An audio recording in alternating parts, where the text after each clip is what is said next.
Hi, I'm back with a new show and tell, and this time we will be looking at Seiko Diver SRP313K1 Monster. It's also known as the new Monster. Right, this is not actually my watch. This is my son's. He saved his money and bought this watch, and it arrived today. And obviously, Dad grabbed it before he could get his hands on it, and making a show and tell of it. Okay, this is the first monster we've had in our family, and so this is the first monster that I actually get my hands on, and I must say that I'm really, really impressed. Okay, let's have some stats on it first. It's a stainless steel case, rubber band, obviously very standard Seiko rubber band. It has the automatic movement. It's a caliber 4R36, and this is actually a new movement in the Seiko monsters. The old ones, I can't remember the caliber name, but this is a new and improved with hacking and winding movement. Much better, in my opinion, than the old ones, which were also used in other dive watches. So there's an improvement. It's 24 joules. It's a hardlex crystal. And before you all start flipping out about that, instead of saying, that hardlex is fine for me. I've had other watches which have used hardlex, and there's never been any problems with them. So I'm fine with that. It has a black dial. Obviously, the day and date display at the 3 o'clock position. Yeah. Unidirectional rotating bezel, luminous hands, and these are not just luminous hands and markers, these are Seiko luminous hands and markers, which means they are incredibly luminous. And they really are, as all Seikos are, you probably know. Right, 200 meter dive rating, and the case diameter is 42.3 millimeters without the crown, and 45 millimeters with the crown. Case thickness is 14 millimeters, so it's not a well, it's not a monstrosity on your arm, but it's not small either. So, well, that's stats aside. Let's have a look at it.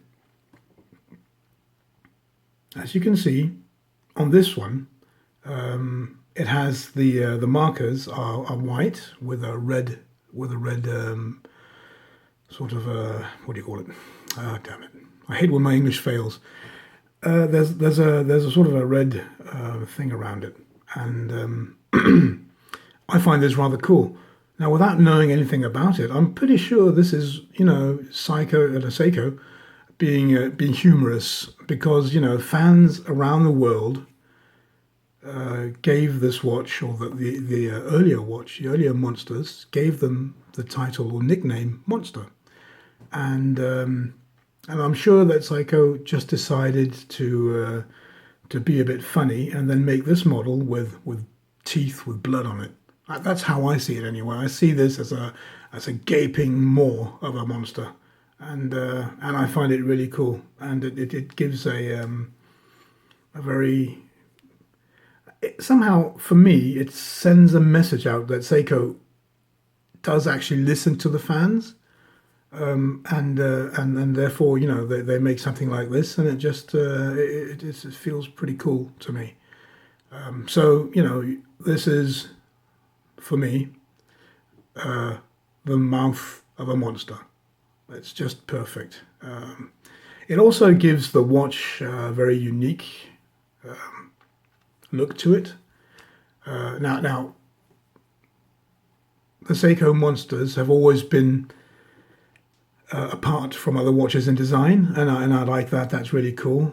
You can always recognize a monster on somebody's arm from quite a bit away.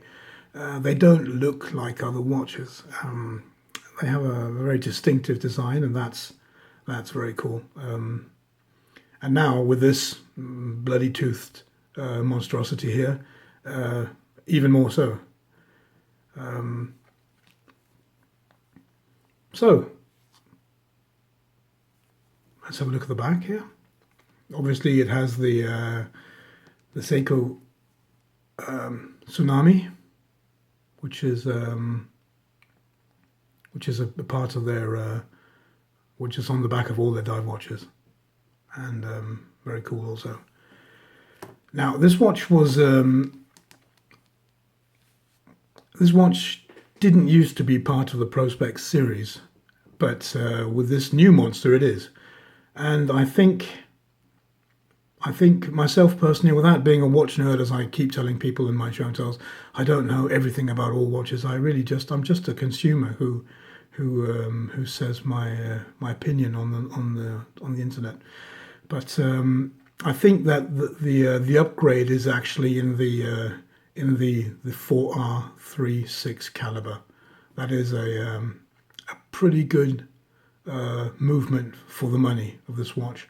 And I think that's why, and that's how they justify that the monster moves up to the Prospex series. It's a really good movement to get, very precise, much more precise than the earlier monster movements.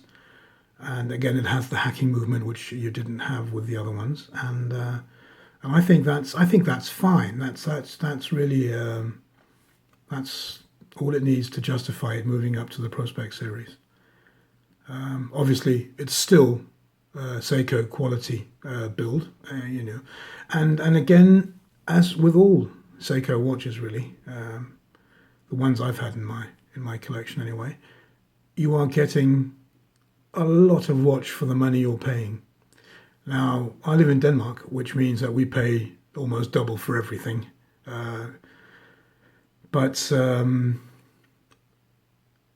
I paid approximately 1,900 Danish kroners, which translate to 190 pounds, something like that. And I mean, you can get them elsewhere, in the States and other places, much cheaper than that. But still, it's a cheap watch, and compared to many of the other watches out there, and you're just getting a really, really good quality, usable dive watch for that. So congratulations to my son. He's 12, and this is the first watch he bought for himself, and I think it's a cool choice he made. Very cool. So congratulations, William. Yeah. Okay.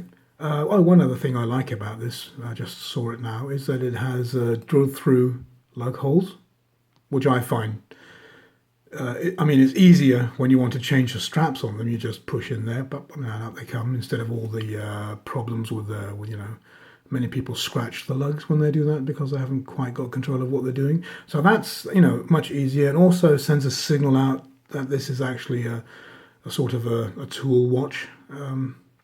And not a sort of a bling watch for people to strut around with on the cafe boulevards.